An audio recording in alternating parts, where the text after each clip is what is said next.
I'm a boss who say nothing very much, but get things done. If you don't have that love and passion to achieve something, you're not hungry. Kwek Leng Beng is one of Singapore's most successful businessmen.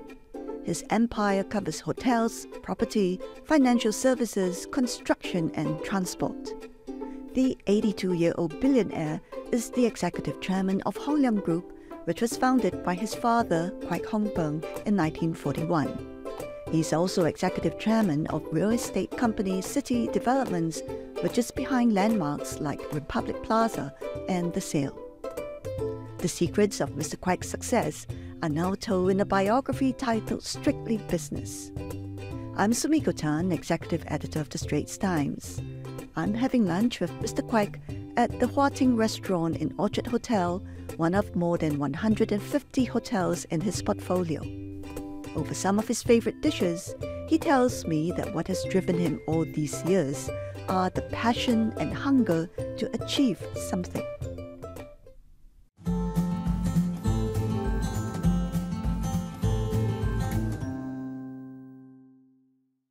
What drives you? It's a love of going on, achieving something. If you don't have that love and passion to achieve something, you're not hungry.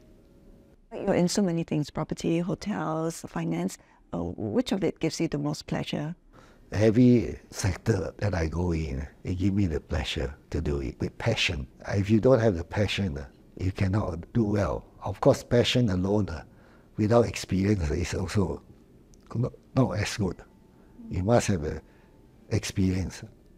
As I said, the basic principle is you go in when nobody wants to go in. You get up when everybody wants to get up. Or your brain was able to go from finance to property to hotels?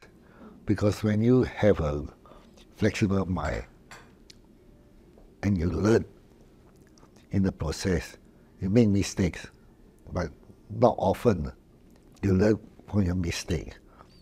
Mistake big or small. If big, you don't cry over it.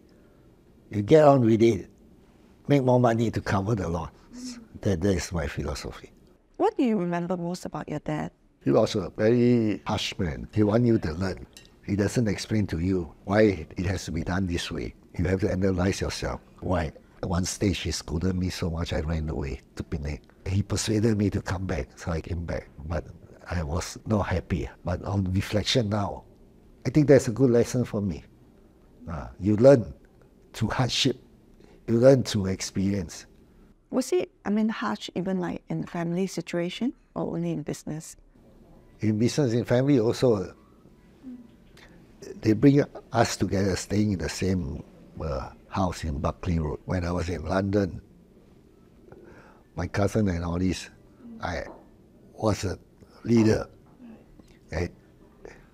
I asked them not to spend money anyhow.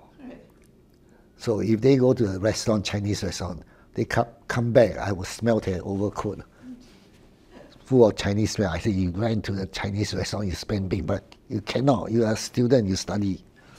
And you were quite young yourself. Yeah.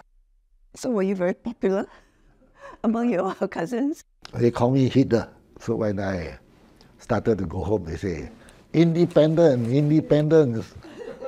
How much of your success was due to the fact that you were influenced by your dad? Well, I think to a good extent because he was a good teacher.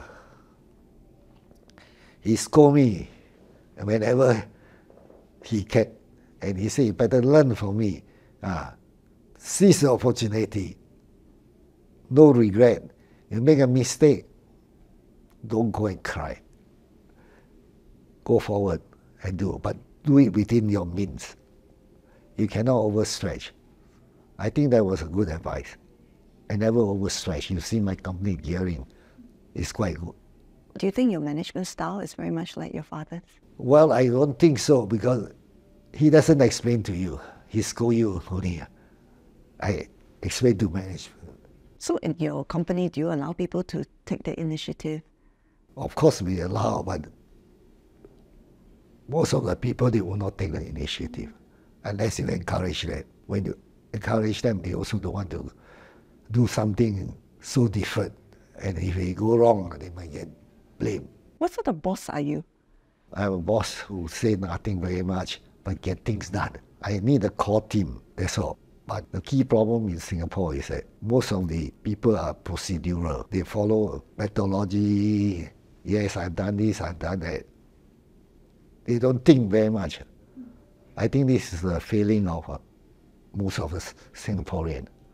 They don't think, they just say, this is what I have done. So I've completed my process. That's my work. And I mean, you've achieved so much. What has been your greatest achievement, you think? My greatest achievement is to bring the company, from privatization, bring the company overseas, expanding it a lot.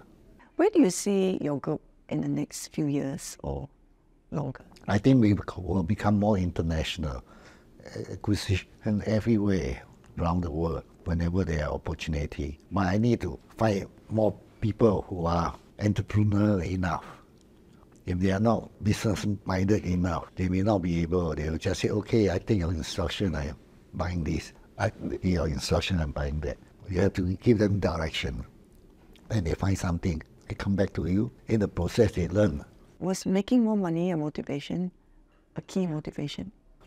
It's not a key, it's an achievement. Making money is not, of course, it's a result of achievement.